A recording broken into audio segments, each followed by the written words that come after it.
Think about the last time you sat in a darkened cinema or curled up in front of a screen and felt something. Laughed at a line that landed perfectly.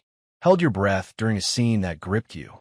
Felt, for a moment, that the person on screen understood something about life that you had never been able to put into words. Now ask yourself this. Do you know what happened to that person when the camera stopped? Because for 14 of Britain's most celebrated screen legends, actors whose faces were on every magazine, whose names filled every box office, whose voices were the sound of a golden era, the answer is almost too painful to speak aloud. They died alone, completely alone, in cold rooms, in public wards, in flats where the post had been piling up for days before anyone noticed.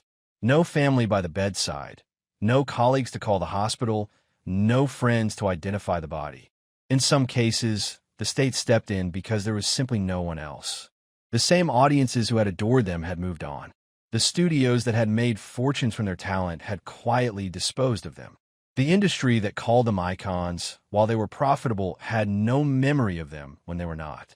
This is Lonely Exits, the stories of 14 British screen legends who went from top billing to unclaimed. And we're not going to look away. At number 1 is Gordon Harker. Gordon Harker was one of the most recognizable faces in British cinema during the 1930s and 1940s. Born in London, the son of a stage manager, he grew up inside the theater world and carried that old-school theatrical grounding into a film career that spanned decades. His weathered, working-class face and distinct Cockney manner made him the go-to character actor for a generation of British filmmakers.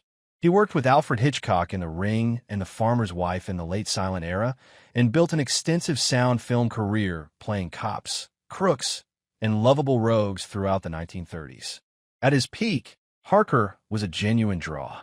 His name on a poster meant something. British audiences recognized him immediately and trusted him instinctively.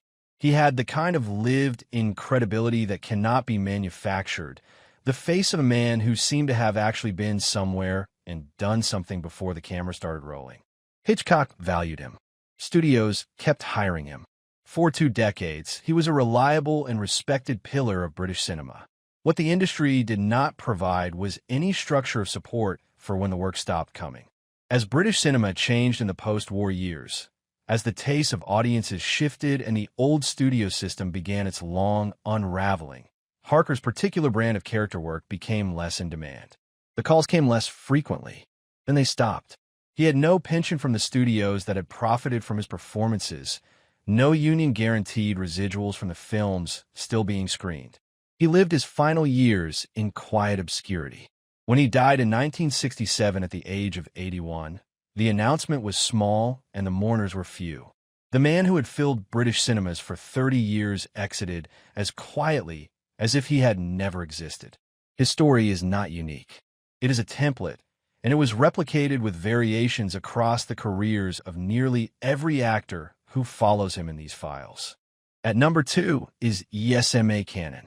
Esme Cannon was a tiny woman, barely 5 feet tall, with an enormous comic presence that made her one of the most beloved character actresses of the British Golden Age.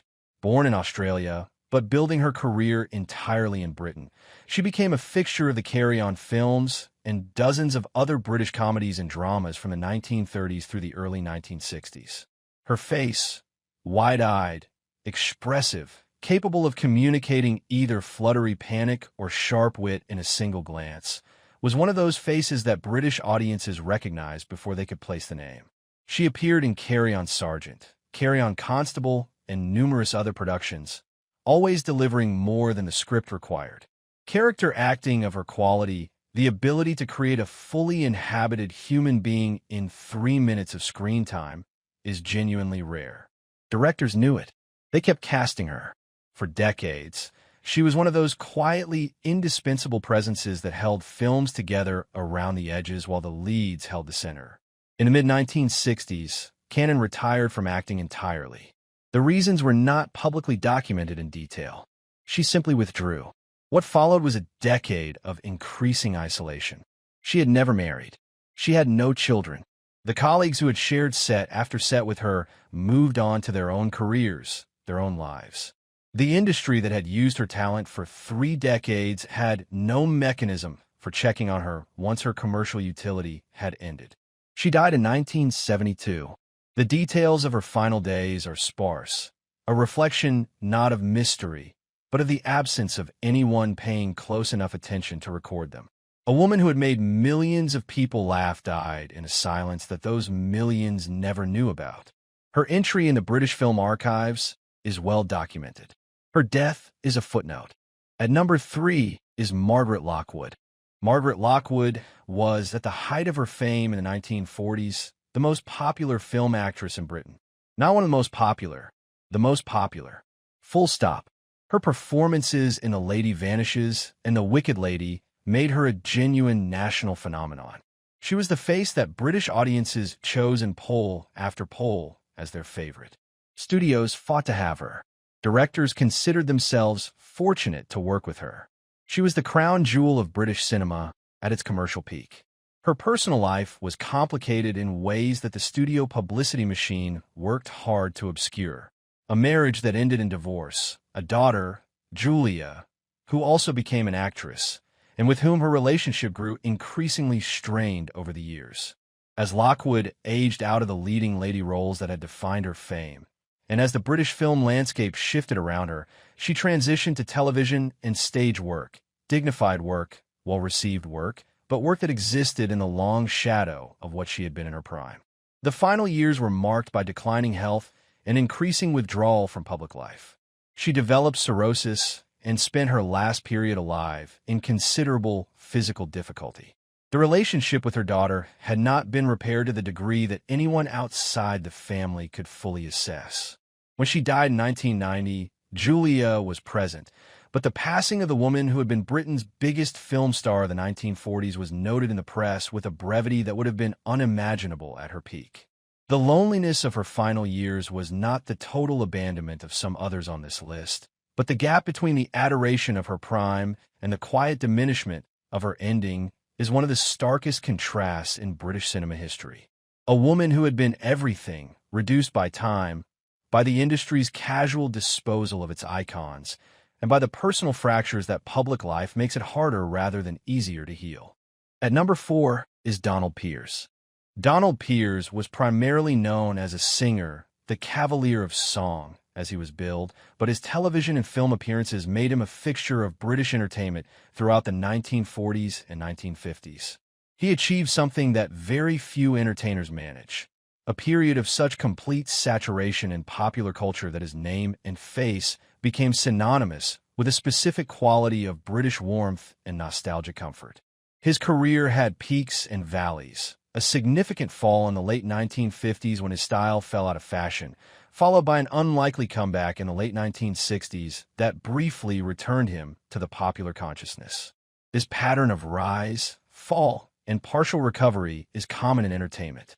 What it leaves behind, in human terms, is a person whose identity has been constructed entirely around public reception, and who, when that reception finally and permanently withdraws, is left with very little of the private self that public life systematically discourages. Pierce died in 1973. He had been in declining health, and the details of his final days were not widely reported. He had been married, but by the end his personal circumstances had contracted considerably. The entertainment world that had celebrated his comeback just a few years earlier had already moved on to the next thing, as it always does, as it is structurally required to do. His death received modest coverage, proportionate to his diminished contemporary profile rather than to the decades of work and the genuine affection that had once surrounded him. His grave exists. It is not, as far as any record indicates, regularly visited. The Cavalier of Song rests in the quiet that he spent his career trying to fill with music. At number 5 is Arthur Lucan. Arthur Lucan's story is one of the most heartbreaking on this list, not merely because of how he died, but because of where. Lucan was famous throughout Britain for playing Old Mother Riley, a comic Irish washerwoman character that he had developed first on stage and then in a long series of popular films throughout the 1930s and 1940s. The films were cheap, cheerful, and enormously popular with working-class British audiences. Lucan, in his Old Mother Riley costume, dress, apron, wild white wig, was as recognizable a figure in British entertainment as almost anyone of his era. Behind the costume was a deeply unhappy man. His professional and personal life was almost entirely defined by his partnership with his wife, Kitty McShane, who played Old Mother Riley's daughter in the films and on stage. The marriage was, by all accounts, a sustained personal catastrophe, characterized by infidelity, financial exploitation, and a professional dependency that trapped both of them in a working relationship they could not escape. Even as the personal relationship collapsed entirely, McShane's management of their joint finances left Lucan in a state of genuine financial destitution. By the early 1950s, despite decades of popular success, he had essentially nothing.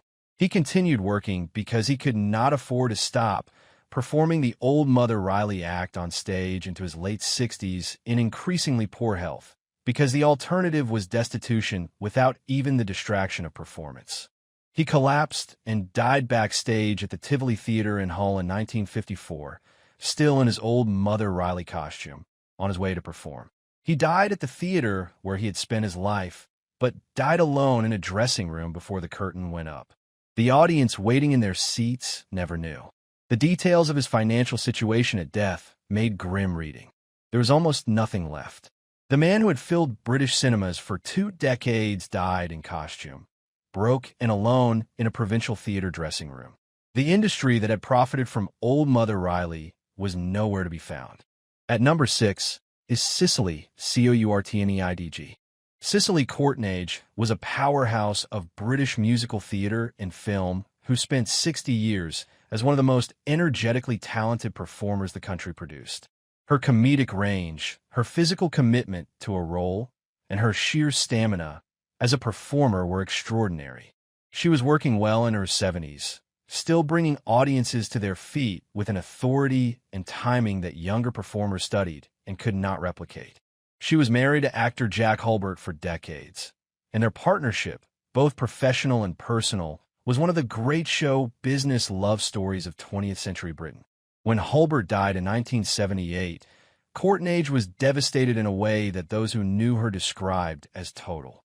The person who had anchored her world, personally and professionally, for more than 50 years was gone. She survived him by only 2 years, dying in 1980. Those 2 years were years of profound grief and withdrawal. She had no children. Her professional world had contracted with age and with Hulbert's declining health in his final years. The network of colleagues and friends that a long career creates tends to thin dramatically in the final decade, through death, through the natural drift of people into their own private lives, through the industry's structural inability to maintain relationships with performers who are no longer generating revenue. She died at 87, and while her death was noted with appropriate respect, she had received a CBE. She was a legitimate legend of British entertainment. The reality of her final years was one of considerable isolation. The lights that had shone on her for 6 decades had dimmed one by one until the last one went out in a quiet room with very few people left to notice. At number 7 is Sandy Powell. Sandy Powell was a Northern English comedian whose catchphrase, "Can you hear me, Mother?" became one of the most famous in British entertainment history. He was a radio, stage, and film comedian who achieved genuine mass popularity in Britain during the 1930s and 1940s. His was a specific kind of British comedy, northern, warm, slightly hapless, rooted in a music hall tradition that predated cinema and outlasted it in the working-class communities where Powell's work found its most devoted audience. He kept performing into very old age.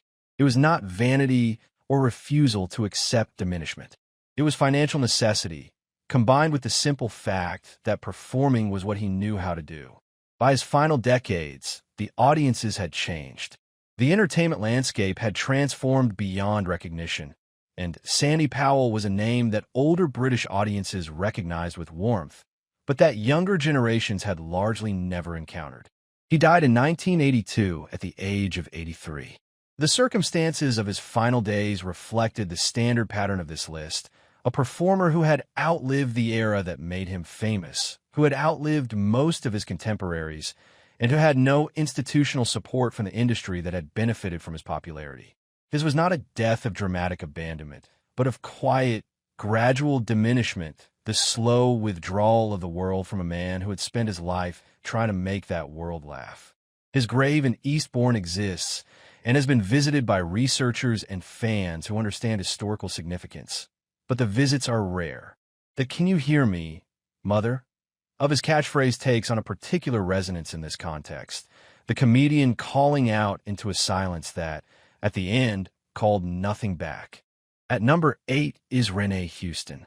Renee Houston was a Scottish-born actress and performer who spent decades as one of British entertainment's most versatile and reliable talents. She had begun in vaudeville, transitioned to film, worked extensively in television, and possessed the kind of adaptable professionalism that allowed her to survive and contribute across multiple eras and multiple entertainment formats. She was not always a star of the first magnitude, but she was always working, always delivering, always bringing something genuine to whatever she appeared in. Her personal life included marriages that brought companionship and then loss. By the time she reached old age, the personal support structures that marriage and family provide had largely eroded. She worked into her 70s in television roles, which kept her connected to the industry and provided some financial stability. But television work of the kind available to aging character actresses in the 1970s was not generous in its economic terms. She died in 1980, and the details of her passing were not widely covered. A woman who had contributed to British entertainment across 6 decades, from the vaudeville halls of the 1920s to the television screens of the 1970s, exited the world with the kind of quiet that her professional life had never contained. The transition from that lifetime of performance to the silence of her final exit is one of the sharpest contrasts on this list. At number 9 is Gary Marsh. Gary Marsh was a character actor who appeared in over 100 British films from the 1930s through the 1960s. 100 films. That number bears repeating because it represents the kind of sustained professional contribution that the industry entirely depends upon and systematically fails to honor. He was not a leading man. He was the essential supporting player, the authority figure, the comic bureaucrat, the bluff businessman. He appeared in films with the biggest stars of his era, delivering performances that made those stars look better, that grounded the scenes around him in believable human behavior. Character actors of Marsh's type are the infrastructure of cinema. They're the load-bearing walls that the more glamorous architecture depends upon. And like infrastructure, they're noticed primarily when they are missing. During his working decades, he was valued, not celebrated, not lauded, but used, which in the transactional logic of the film industry is its own form of recognition. When the work stopped coming, the recognition evaporated with it. He died in 1981. His final years were not documented in any way that the public record preserves in detail. Over 100 film appearances, a career spanning 4 decades, and an exit as unremarked as an extra. The filing cabinet of British cinema holds his work. Almost nothing holds the memory of the man who performed it. At number 10 is Moore Marriott. Moore Marriott achieved genuine comedy immortality as Harbottle, the ancient, toothless, cackling old man who appeared alongside Will Hay in a series of beloved British comedies in the 1930s and 1940s. His specific comedic persona, exaggeratedly elderly, apparently indestructible, magnificently oblivious to danger, was so precisely calibrated and so completely realized that it became one of the defining character performances of British comedy's golden age. What makes his entry in the Lonely Exits files particularly pointed is the gap between the joyfulness of his screen persona and the difficulty of his actual circumstances. Marriott was not actually as old as Harbottle appeared. The character required significant makeup and physical performance. Behind the aging makeup was a working actor navigating an industry that had very little interest in the person behind the persona it was commercially exploiting. He died in 1949 at the age of 63, not old by any standard, and certainly not as ancient as Harbottle. The circumstances of his death were modest in a way that contrasted sharply with the genuine joy his work had brought to British audiences throughout the war years. People who had laughed at Harbottle through the Blitz, who had found in that ridiculous, invincible old man something that helped them endure an era of genuinely terrible human experience, had no mechanism for knowing that the person responsible for that laughter had died alone and unremarked. At number 11 is Ida Lupino.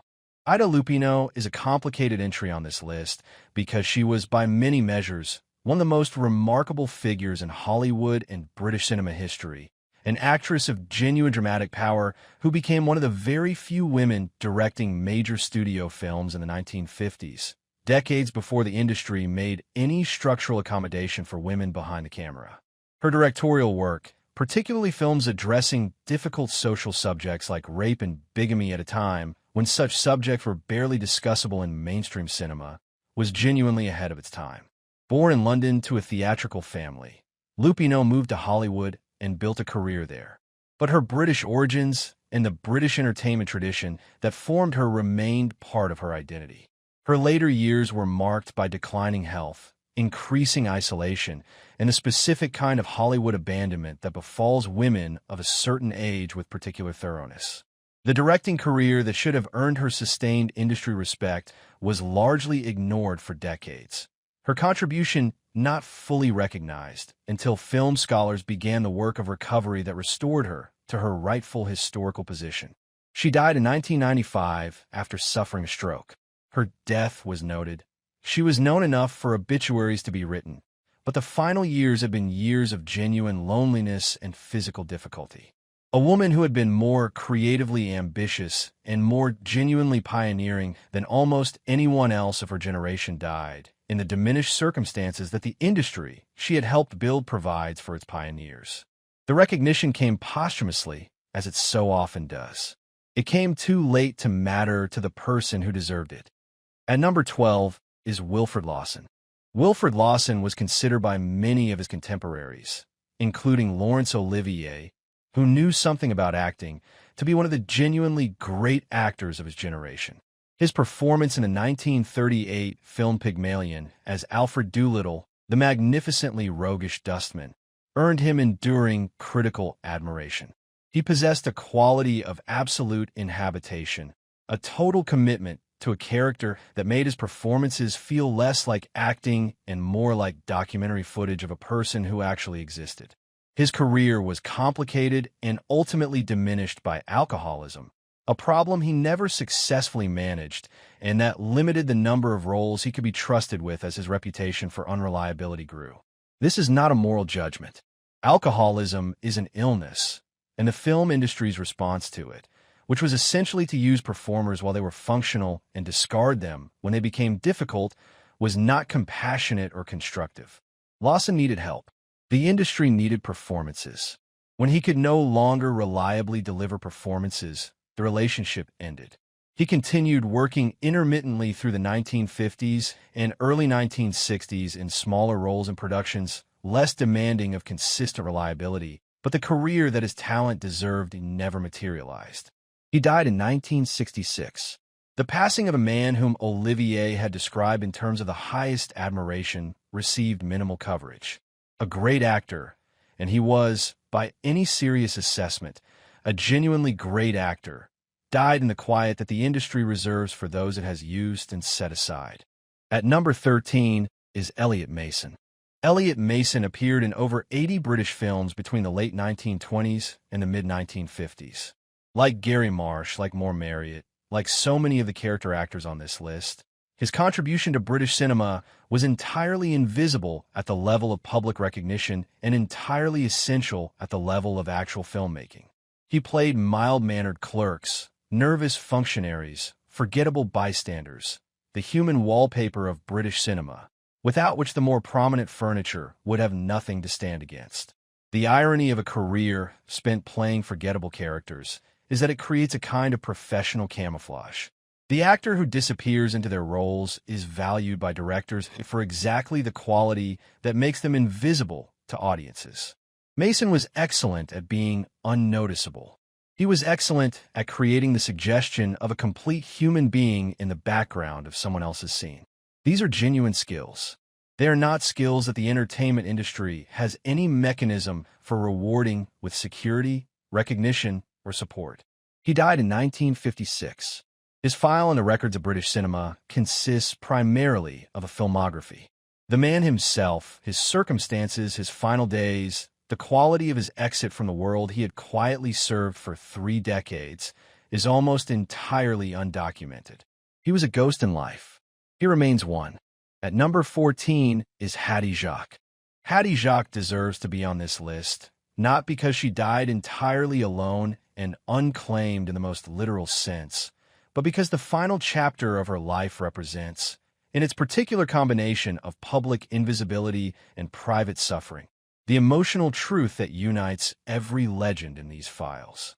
Jacques was beloved, genuinely, deeply beloved, by British audiences who knew her from the Carry On films, where she played a succession of starched matrons and authority figures with a comic authority and warmth that few performers have matched. She was a large woman in an industry that was never kind to large women, and she navigated that reality with a dignity and professional commitment that commanded respect from everyone who worked with her.